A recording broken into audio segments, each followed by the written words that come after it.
Welcome to a special edition of Drilling It Down. This is your host, Wes Lyon, co-hosting with me. I have Roger Hill of McGill & Hill. Roger, welcome to the show. Thank you very much. Roger, I really appreciate you joining us today. We've had quite a few partnerships come in on our side of the consulting business. And a lot of the times we play therapist. There's probably double digits on last year in general where partnerships come in, they have issues. And generally speaking, when there's issues in a partnership, there's not enough money to go around. A lot of times that is the issue. I've seen horrible operating agreements with great partners because when there's enough money, nobody cares how poorly the operating agreement is written. However, I've seen some partnerships where the doctors really get mad at each other and they start arguing over tic-tacky things. I think one of the worst ones I've seen was we had two younger doctors buying in, and there was a formula set, probably in the 70s or 80s, which, believe it or not, is not that uncommon that we have not addressed the operating agreement since then. Sometimes the tax structure as well. A lot goes unaddressed, partner in, partner out. And the gist of this story was two younger doctors could barely afford to pay their bills at home. And they weren't living high off the hog. I mean, these doctors are going, look, are we spending too much, do anything? And you're looking at it and you're going, you're spending money like you work at Walmart. Your spending is not the problem here. The problem, quite frankly, is there's just not enough profit to go around. So, Roger, I really wanted to bring you on here because has anyone done more partnerships than you? Well, there aren't official records, but I think the answer is pretty clearly no. We number clients sequentially, and of course, I don't know what number we're on this week, but I can tell you earlier this fall, sometime in October, I guess, we passed 4,500. And of that, the most common assignment or frequent engagement is what we call partnership pathway. So fair to say you've done thousands of these. We have. Well, I thought that might make you somewhat of an expert at this point. Hopefully, yes. It's a path we know well. Well, no, the first thing I really wanted to bring you on for and just talk about, we want to spend a lot of time talking about this whole process, the pitfalls, what to look for. But, first and foremost, Roger, is, hey, I've got a good associate. I want to make him a partner. I just make him a partner, or do I need to do something else? It might help to do a little planning beforehand because of all the transition alternatives, partnerships actually are the most complex. If they're done right, they work incredibly well, and our success rate is super high, which probably is where we ought to talk briefly about, well, what is the cause of all these failures that we hear about? And the answer to that is, for the most part, it gets down to unfulfilled expectations in one of three areas. Number one, the obvious one, financial outcomes, just exactly what you were talking about. Number two, sometimes the legal arrangements are either non-existent, old, or no longer appropriate.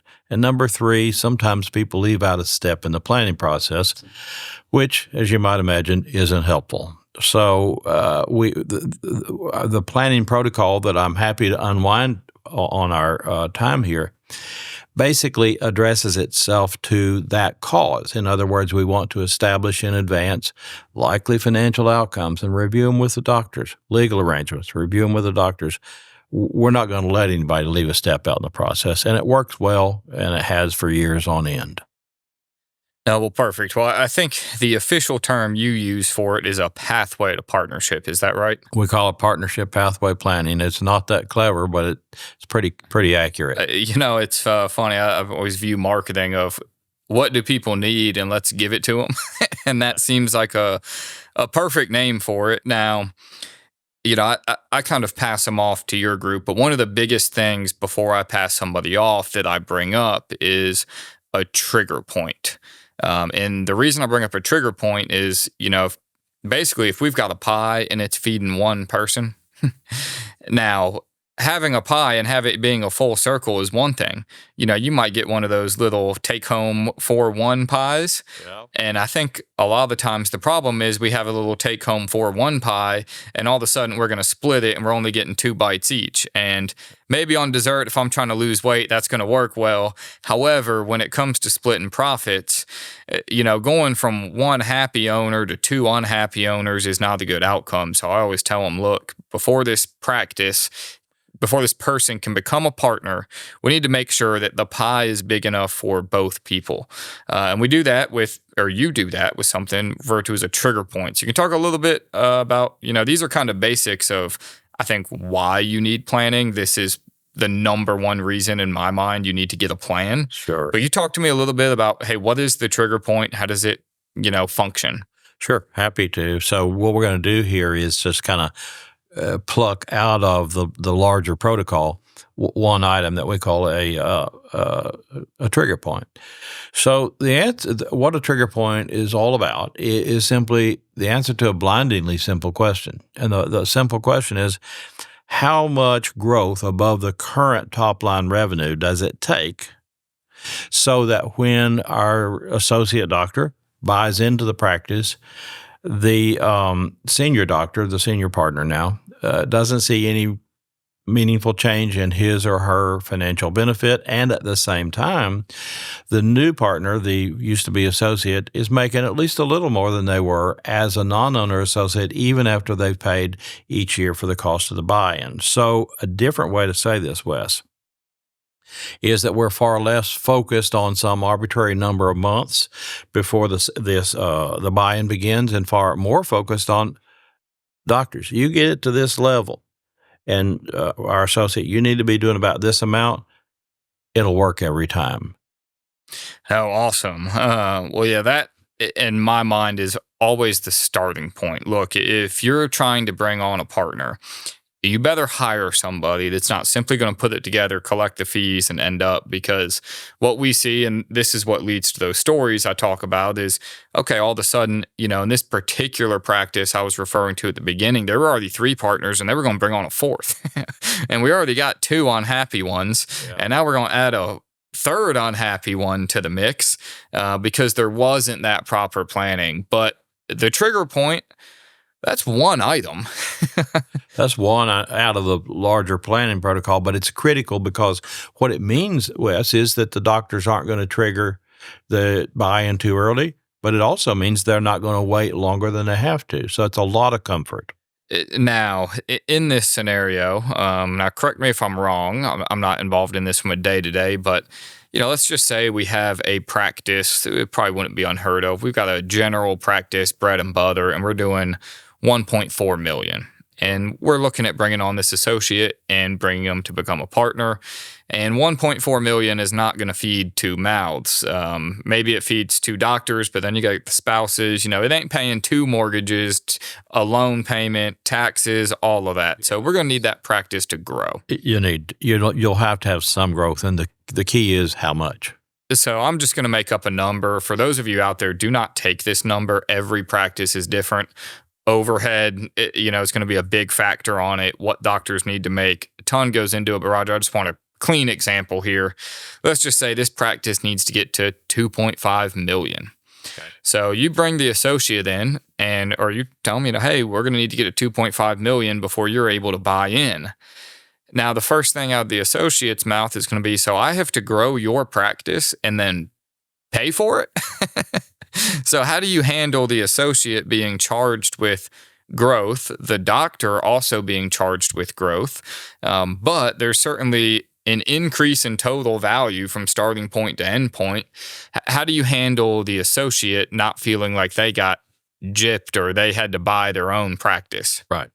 Well, first of all, if we have 1.4, I will tell you, we probably don't have to get to 2.5. So it's going to be less difficult than that. But the question is an excellent question. So in order to answer that, let's talk about what makes up the value. Essentially, the value is made up of 2 components, everything tangible and everything intangible, or if you want to call it goodwill, that's fine. So the way in answering your question, the first thing we need to do is acknowledge that Our younger doctor has a legitimate agenda. He or she doesn't want to buy what they're helping to create. I got that. On the other hand, our senior doctor's thinking to himself or herself, well, geez, even without this new doctor, my practice is growing 3% a year. I don't want to leave that money on the table. That's a legitimate agenda. The question is, can we satisfy both legitimate agendas? And happily, the answer is yes. So what you do is you establish the value at or about the time the associate starts. If they've been there a year, it's not the end of the world. We can unwind it or deal with that. But nonetheless, we establish the value, the tangible and the intangible. Okay.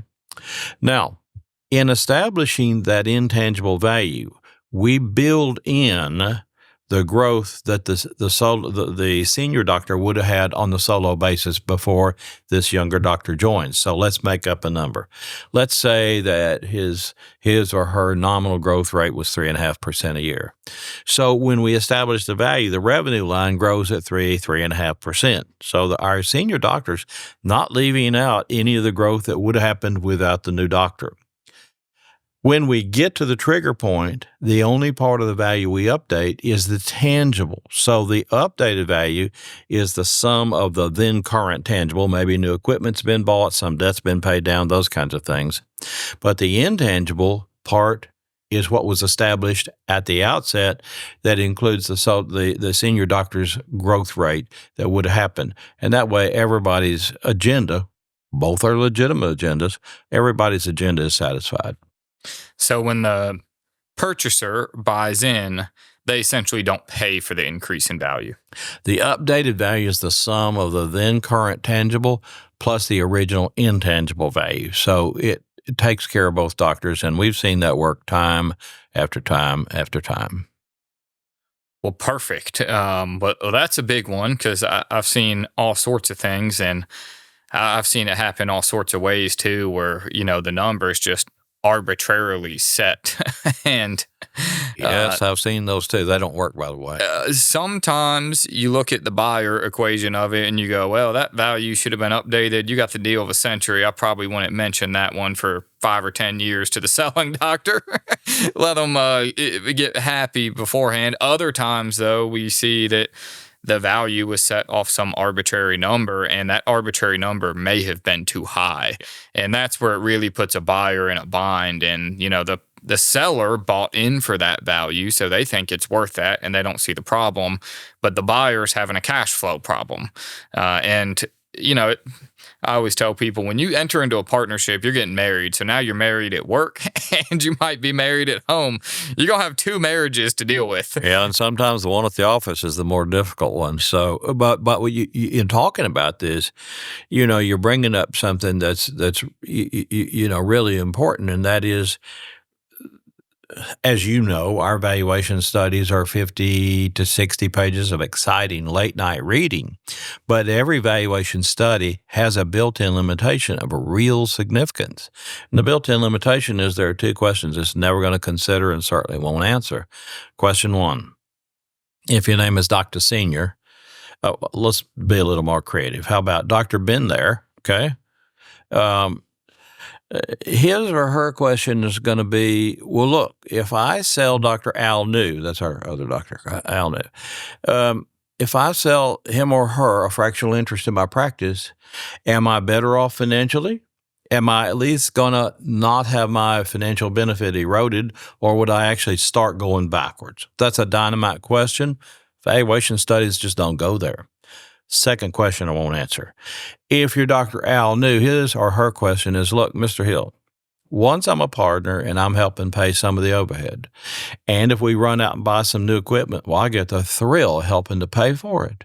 And I have to pay income taxes, and on and on and on. Mr. Hill, the question for me is, after all these things have been subtracted from my earnings, am I going to be making at least a little more than I was as a non-owner? In short, is this financially attractive? So the limitation of the valuation study is it just doesn't answer those, and they're critical. But it's in the cash flow projections that we address exactly what you're talking about. So ultimately, this process has 2 components: establishing the value and the cash flow projections, where we're dealing with, for example, trigger point, and a couple of others, which we'll talk Now, about. you bring up a great point there. And if I recall correctly, this can be another landmine doctors step on when they don't get proper help, is they start with the price. Now, when you're talking to the senior doctor, a lot of the times you might start with the price of what you're going to get paid because that's what they want to know. Yeah. But when you talk to a doctor all new, this person probably a little less concerned with the price on the front end, more concerned with how much am I going to make. Absolutely. So I think you actually do these cash flow projections, correct? We do. I believe so. Actually, I've seen them, but they're very detailed, and it's the key component. But the other part of it is when you present this to Dr. All New, this is what gets presented first, correct? It is. We want to show them Dr. Al New, or it could be maybe Dr. Ali New. In any event, we want to show them this works on the bottom line, and then we'll back up to, well, what is the value? And, it usually after these review meetings, our younger doctors really just don't have any big issues with it. Now, if you start with the number, I've seen this way too often. You start with the number and their mind is racing, and they might think it's a great deal. They might think you're ripping them off, but you got to start with the cash flow. You start with the cash flow. You show them they're going to make more, how good it's going to be for them.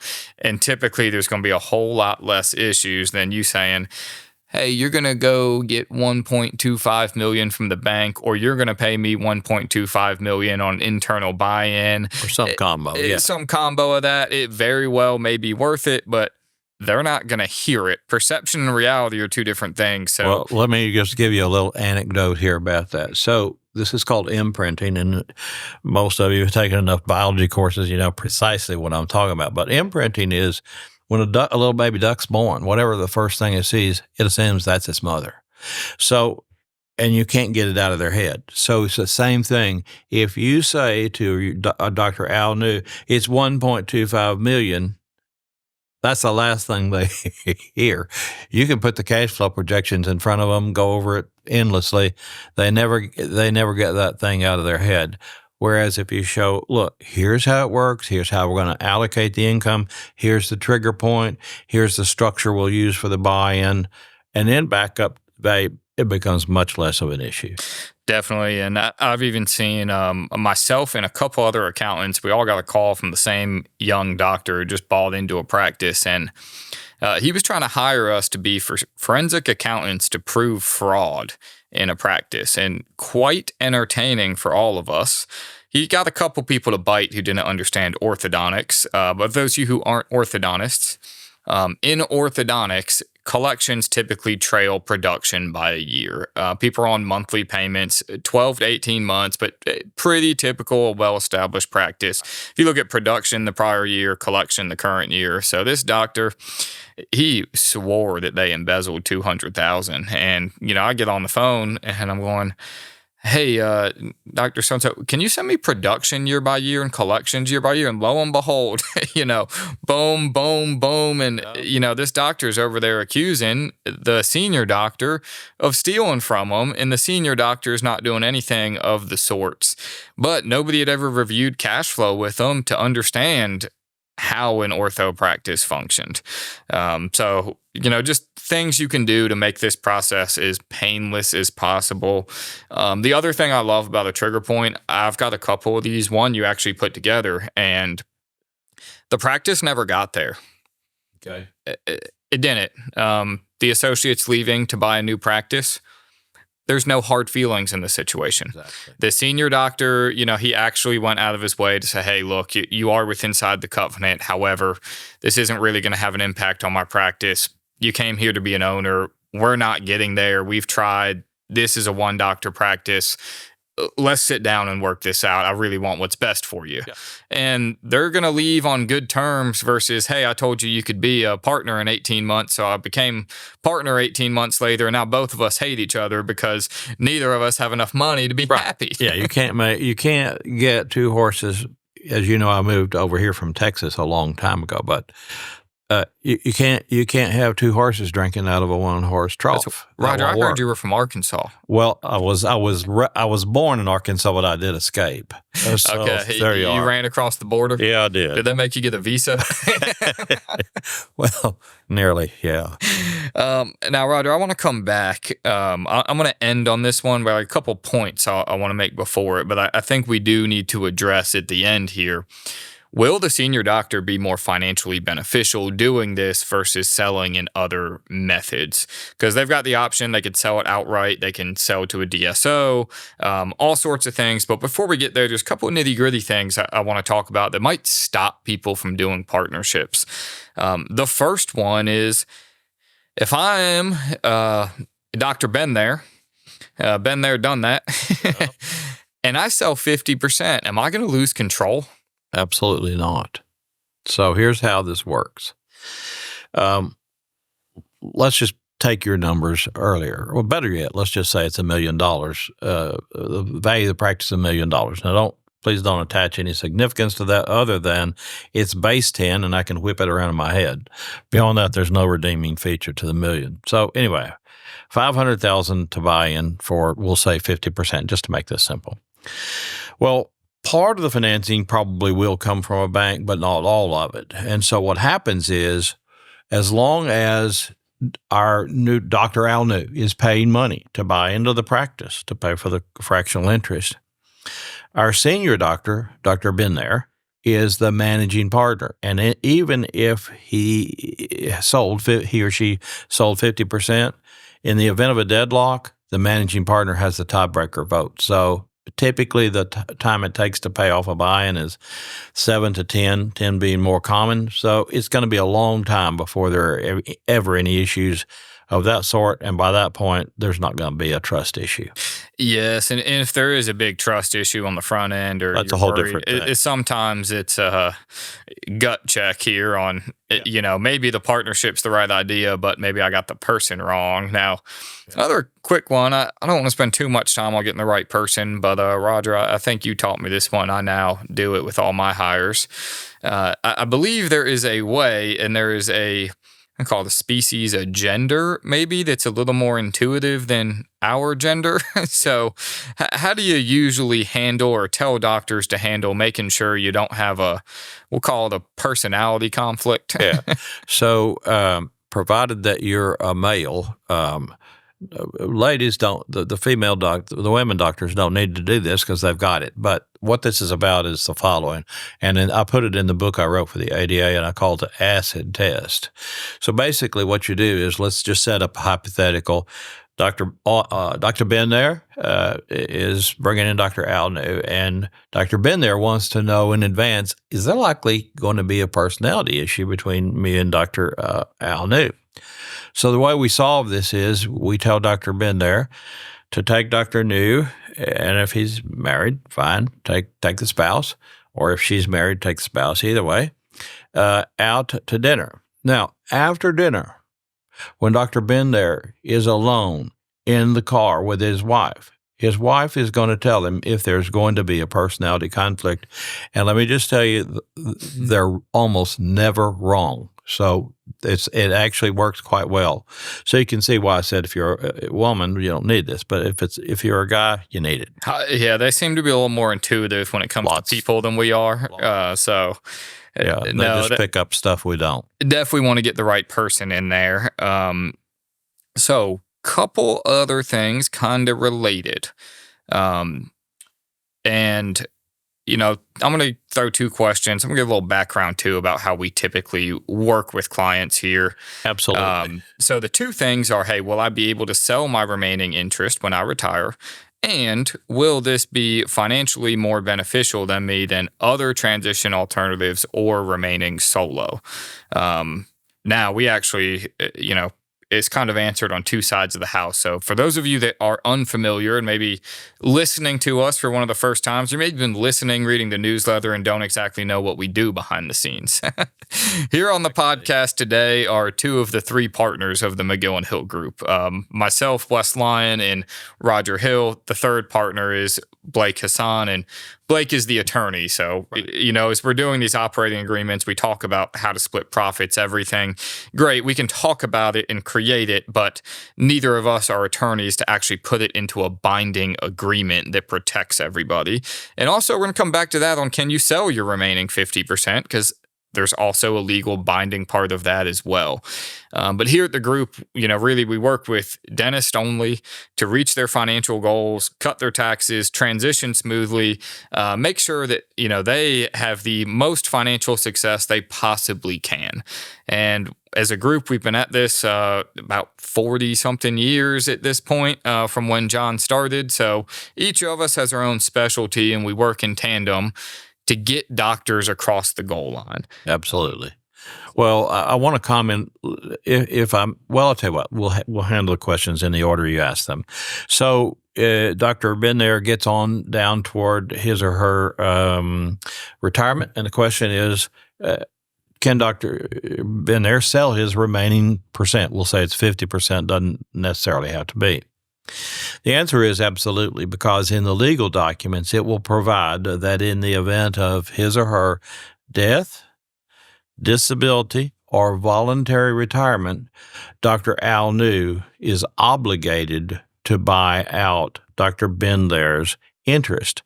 Now, here's why. In other words, what I'm saying is it is not a right of first refusal. It's an obligation. Here's why. Dr. Ben there's worst nightmare is he or she goes into Dr. New, says, hey, I want to give you my required 1 year notice that I want to sell you my remaining interest. And Dr. Al New says, oh, well, I love you so much. You're like family to me, honestly. But I'm as busy as an octopus in a milking contest, and I don't want your remaining interest. Well, that's not good, because now Dr.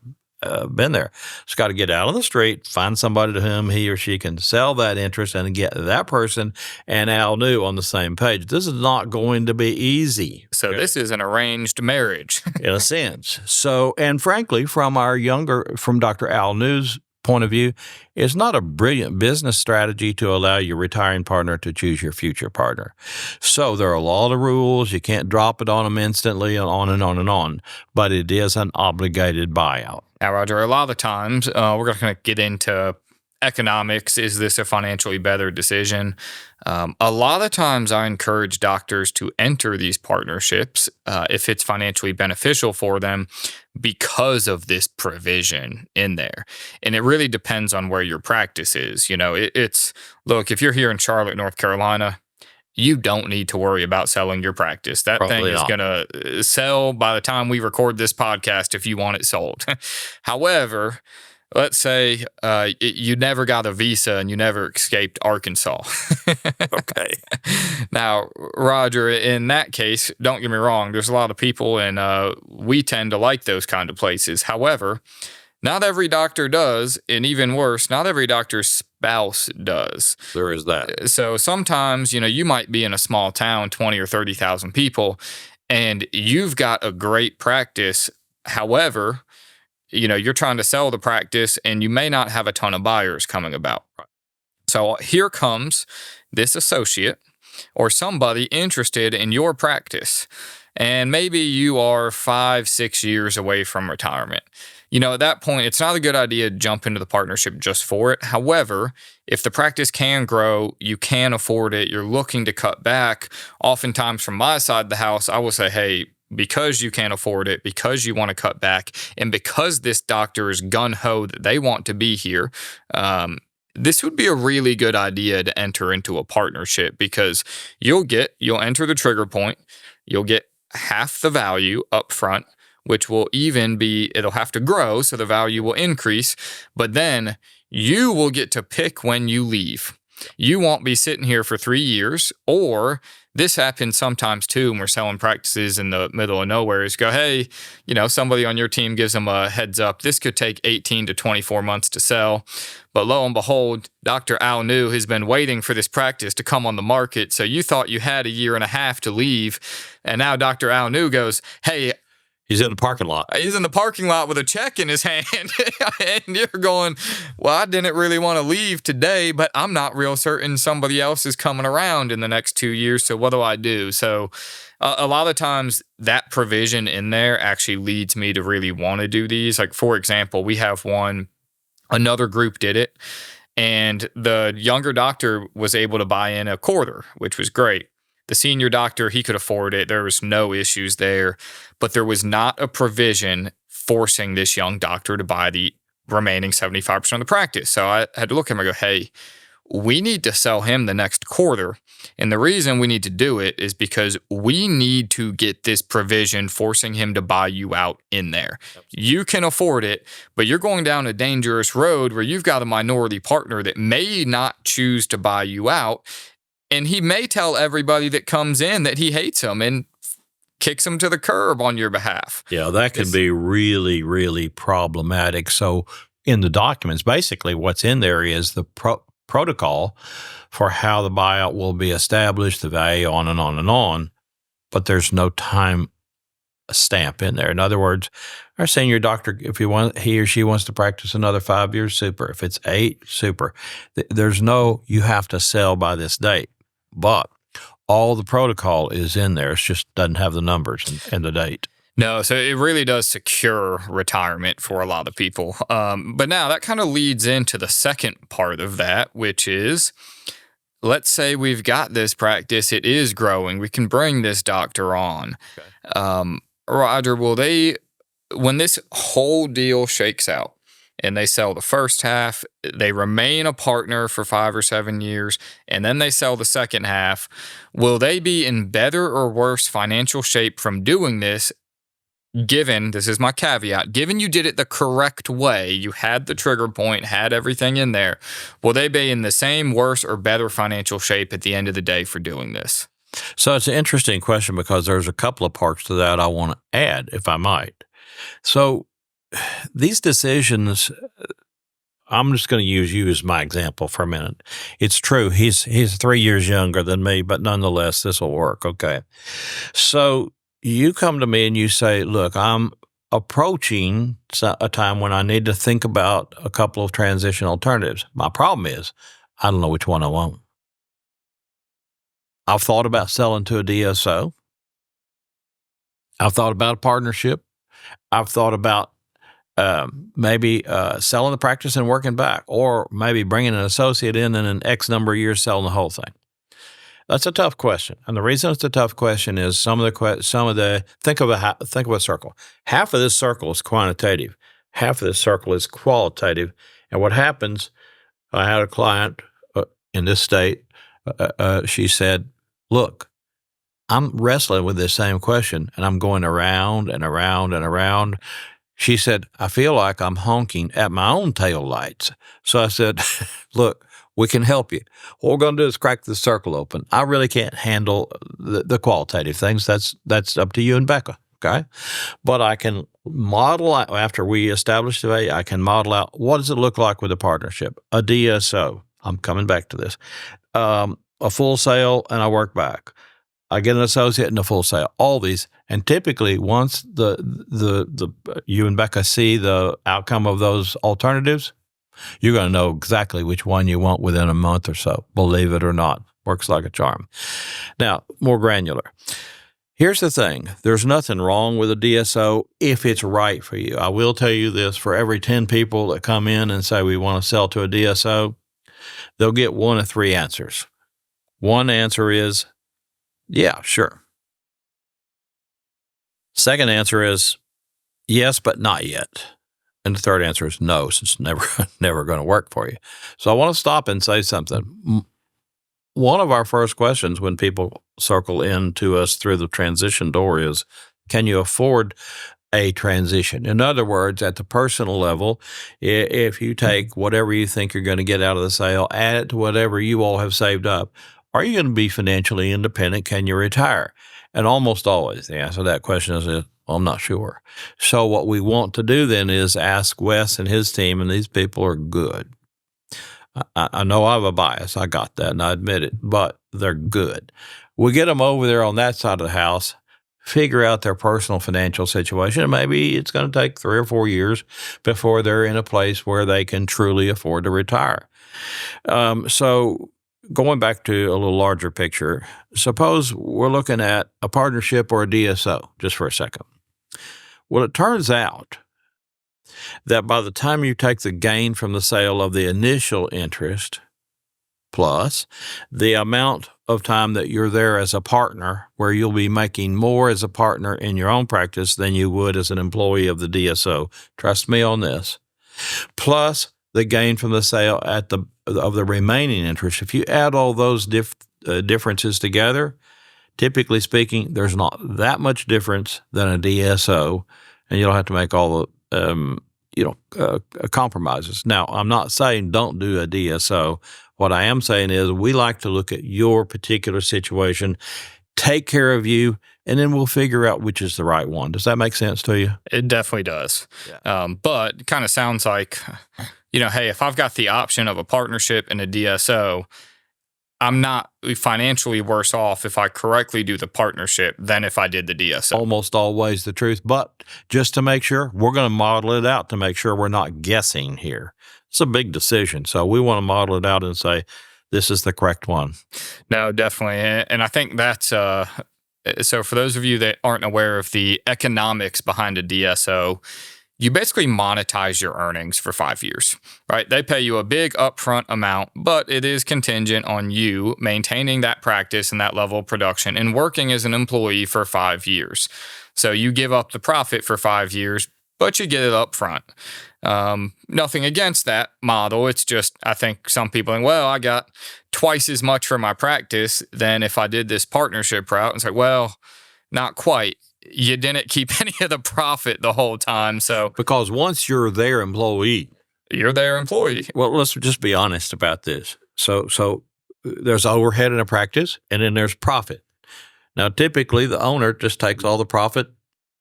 If it's a guy, he needs to get all that money to his wife. But in any event, it's overhead and profit. Well, let's talk about that profit piece. Some of that is kind of, if you will, reasonable compensation to do the dentistry. The rest is real entrepreneurial profit. When you sell your practice to a DSO, and I'm not trying to talk them down, I'm just trying to make things clear here, you're going to get paid the reasonable compensation. But the entrepreneurial profit, that ain't in your pocket anymore. And that, over the longer you remain partners, the bigger that amount accumulates to. So done right, partnerships are incredibly useful tool. But we need to look at all the alternatives to make sure which is the right one. Now, Roger, a little bit of detail in there. So we talked about it, that when you enter into a partnership and you mentioned, usually you have to give 12 months notice or so that, hey, I'm leaving and you're going to have to buy me out. And there's, they're going to put a value on the practice. Now, I know we talked about the first half of the value, that there was a discount, essentially. I don't necessarily discount, but we took into consideration that the associate to be partner had to help grow the practice, and they shouldn't be buying goodwill they create. Now, on the sale of the second 50%, though, am I wrong in saying they just have to buy 50% of the practice at fair value? No, you're right. Here's the thing. Let's just take this in steps. On the buy-in, we're going to make certain that during the period of time between when our associate, Dr. Alnu, starts and when the buy-in begins, that he or she doesn't pay for what they're helping to create. Now, we've talked about that protocol. X years later, 8 years, 10 years, whatever it might be, later, Dr. Ben there says, well, I'm planning to retire. I've got the Winnebago. Mom and I are going to go do whatever we're going to do. Okay. Or maybe they bought the twin Harleys. Who knows? So at that point, we established the value without preference to, hey, part of the growth between when Dr. Alnu bought in and when Dr. Alnu is going to buy out the remaining interest is attributable to one or the other. You really cannot ever untangle that knot. Now, to be fair, if our senior doctor really pulls back on the thrust levers, there's a test in there. Typically, the test is that our senior doctor needs to be doing within 10% of the other doctor. If they're less than that, there is an adjustment.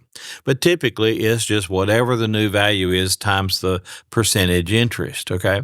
Now, I want to take that one step further and talk about something totally counterintuitive. Let's just set up a hypothetical, okay? You brought in Dr. Al New, okay? And you were partners for 7, 8 years, whatever it might have been. Now, you all decide you're going to retire. And you go in, you give your required notice to Dr. New, okay? Now, Dr. New hasn't at that point probably finished paying off the cost of the initial fractional interest. So the question is this going to work for Dr. New? And the answer is, yeah.